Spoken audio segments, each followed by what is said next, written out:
Okay, so this is Luna, the Staffy, and Charlie, the German Shepherd.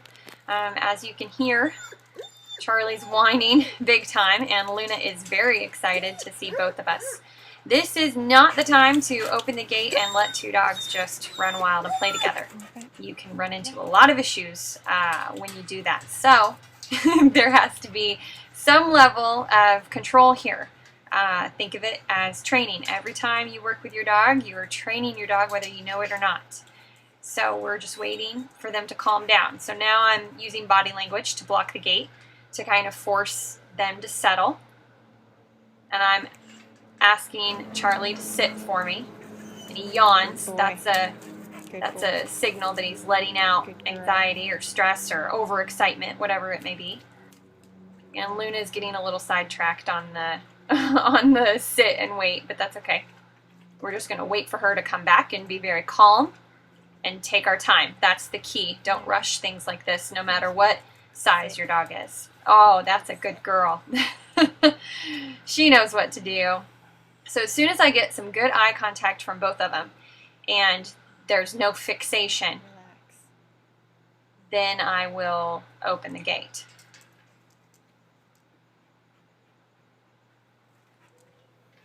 Now I come through first and just walk on through, and that's their hi.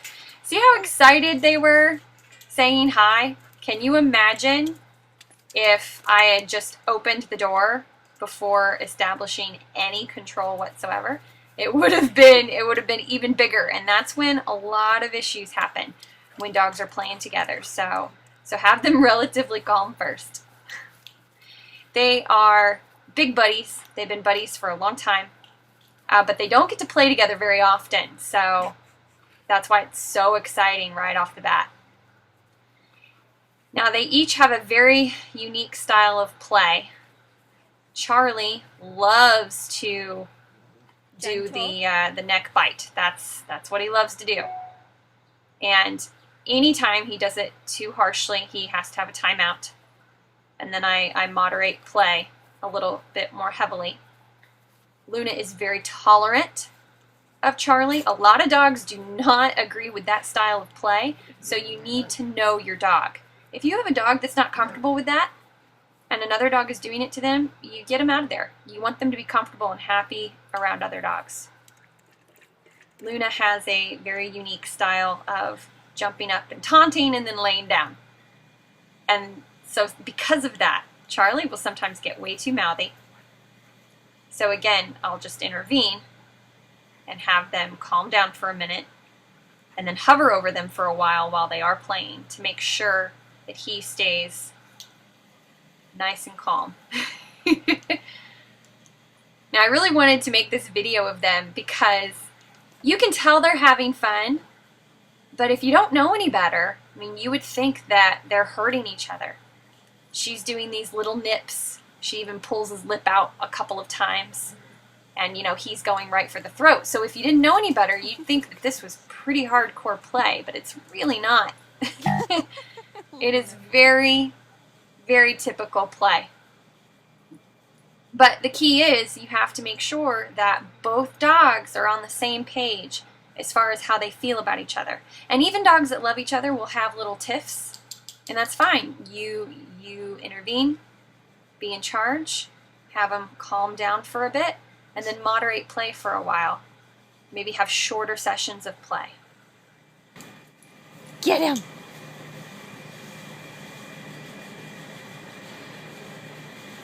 Look at his ears. He's like, I'm ready.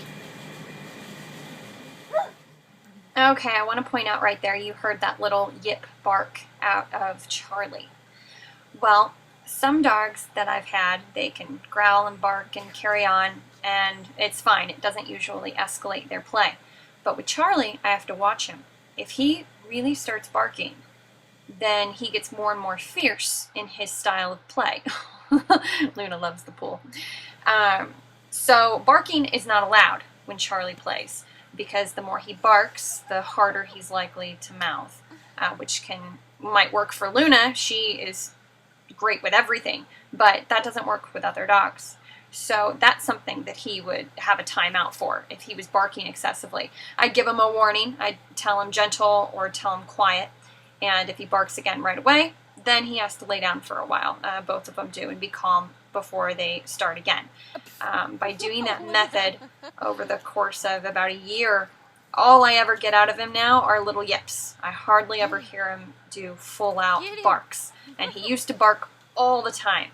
So patience is a virtue. Nothing happens overnight. You just have to take your time. And always pay attention to the other dog's cues, whether it's your dog or not. If the other dog is showing any stress signals at all, make sure you're always watching and moderating play, and make sure that one of the dogs isn't getting stressed out, especially if it's more than just two dogs. Many times when you get 3 or more dogs involved, you create this pack mentality, and things can go south very quickly if there's not control, over the play. So just always keep that in mind, especially when you're dealing with these big breeds that love to play rough. Of course, right now is not a good example of that. They're just kissing. They're so cute. Watching dogs play is like a huge stress reliever for me. I just love it. I love to watch him, especially Charlie, because he's about 7, maybe 8 years old. We don't know for sure.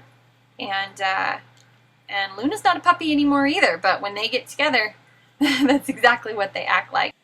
It's really healthy for dogs to have playmates outside of the home, especially if you live in a city. Oh, she loves her pool. We're going to end on this note. If you have any questions, just email me. info@doggersizela.com. Thanks for watching. Hi, I'm Bethany Wilson. I just want to take a second to let people know about the Yellow Dog Project, yellowdogproject.com. If you see a dog with a yellow ribbon or something yellow on its leash, this is a dog who needs space. Do not approach this dog with your dog. Maintain distance, or give this dog and this person time to move out of your way. You can see all the different examples that a dog might have a yellow ribbon. There are many reasons. Health issues, they're in training, they're in a rehabilitation stage, or they're scared or very reactive around other dogs, or maybe even people. So thank you so much, and help spread the word.